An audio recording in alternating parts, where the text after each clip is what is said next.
जायचं आईच्या नजरेमध्ये नजर घालायची आणि आईला पहिला प्रश्न विचारायचा, पोरा इथं बसलेल्या प्रत्येकाला सांगतोय, तुझं वय कितीही वर्षाचं असू दे, तुझं वय 40 वर्षाचं आहे, तुझं वय 50 वर्षाचं आहे, तुझं वय 15 वर्षाचं आहे, तुझं वय 20 वर्षाचं आहे, पोरा एक काम करायचं बघ, जो प्रश्न तू आजपर्यंत तुझ्या आईला विचारला नाही तो प्रश्न आज तुझ्या आईला विचारायचा बघ. पोरा पळत पळत घरी जायचं पोरी, त्या आईच्या नजरेमध्ये नजर घालायची आणि त्या आईला पहिला प्रश्न विचारायचा, पोरानो इयत्ता पहिलीपासून 12वी पर्यंत आम्ही शिक्षण घेतलं, आम्ही डॉक्टर झालो, आम्ही इंजिनियर झालो, आमचा तिरंगा चंद्रावरती फडकला, पण ज्या आईबापानं आम्हाला जन्म दिला तो आईबाप मात्र आज वेदनेमध्ये सडू लागला आणि म्हणून पोरी तुझ्या समोर उभा आहे बघ.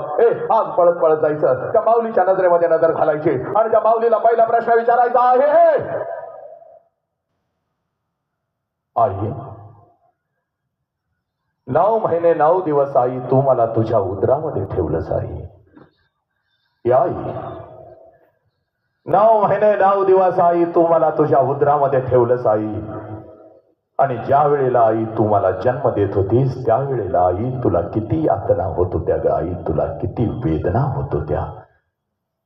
पुराणो पळत पळत आज घरी जायचा आणि त्या माऊलीला हा पहिला प्रश्न विचारायचा आणि ज्या क्षणाला हा प्रश्न तुम्ही तुमच्या आईला विचाराल टच करून तिच्या डोळ्यामध्ये पाणी येईल बघ पोरी, हंबरडा फोडल तुझ्या गळ्यामध्ये पडल.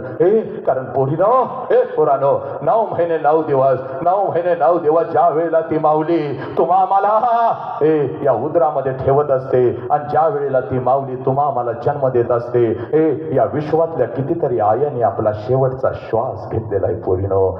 एवढ्या अनंत यातना त्या आईला होत असतात तुम्हा आम्हाला जन्म देताना. ही आई आम्हाला कळाली का, या आईच्या वेदना आम्हाला कळाल्या का. अरे अनेक अवघड गणित फळ्यावरची आम्ही सोडवले नालायक हरामखोरानं, अनेक अवघड गणित आम्ही फळ्यावरची सोडवली पोरा, पण आईच्या या वेदनेचं गणित मात्र आम्हाला कधीच कळालं नाही. इकडं बघ, आईच्या या वेदनेचं गणित मात्र आम्हाला कधीच कळालं नाही. ती माऊली टाचा घासत असते, ती माऊली हंबरडा फोडत असते, ती माऊली टाचा घासत असते, ती माऊली हंबरडा फोडत असते आणि समोर उभ्या असलेल्या त्या डॉक्टरांना ती माऊली सांगत असते, साहेब माझा जीव गेला तरी चालेल, साहेब साहेब माझा जीव गेला तरी चालेल, माझ्या पोटचं पोरग मात्र वाचलं पाहिजे, साहेब माझ्या पोटचं पोरग मात्र वाचलं पाहिजे. पोरीनो पोरानो त्या आईनं तुम्हाला कधीच बघितलेलं नसतं. 9 महिने 9 दिवस या उदरावरतीनं हात ठेवलेला असतो, तुमचा फक्त अनुभव तिनं घेतलेला असतो, तरी सुद्धा आपल्या जीवाची बाजी लावायला ती माऊली तयार होते. पोरानो ही आई तुम्हाला कळाली का, नाही कळाली. त्याच आईला आम्ही म्हणतो तुला काय कळतं, 4 बुक काय जास्त शिकलो, 2 इंग्लिशचे शब्द काय आम्ही बोलायला लागलो आणि त्या आई बापाच्या तोंडावर आज आम्ही थुंकायला लागलो. हरामखोरानो साखर झोपेमध्ये जेव्हा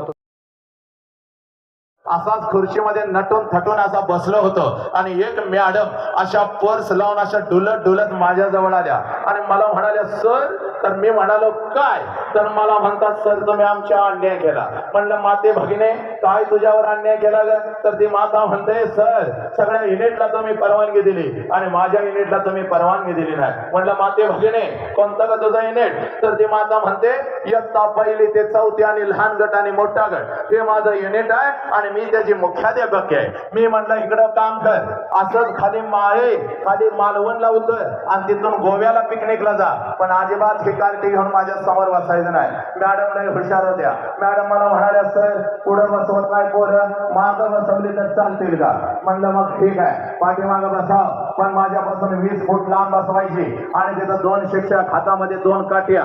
जर पोरांनी दंगा केला तर बघ लक्षात ठेव, हातातला माईक ठेवणार आणि घरला निघून जाणार. मॅडम लय हुशार होत्या, आनंदाने उड्या मारत गेल्या. मला वाटलं 5-50 कार्टी घेऊन येतील, पण चांगली 100-150 हनुमान गँगच घेऊन आल्या. पोरं पण नाचत आली हुर्र्या हुर्र्या करत. पोरांना बघितलं माझं हात पाय लटलटलं. म्हणलं बोंबाला आजचं व्याख्यान.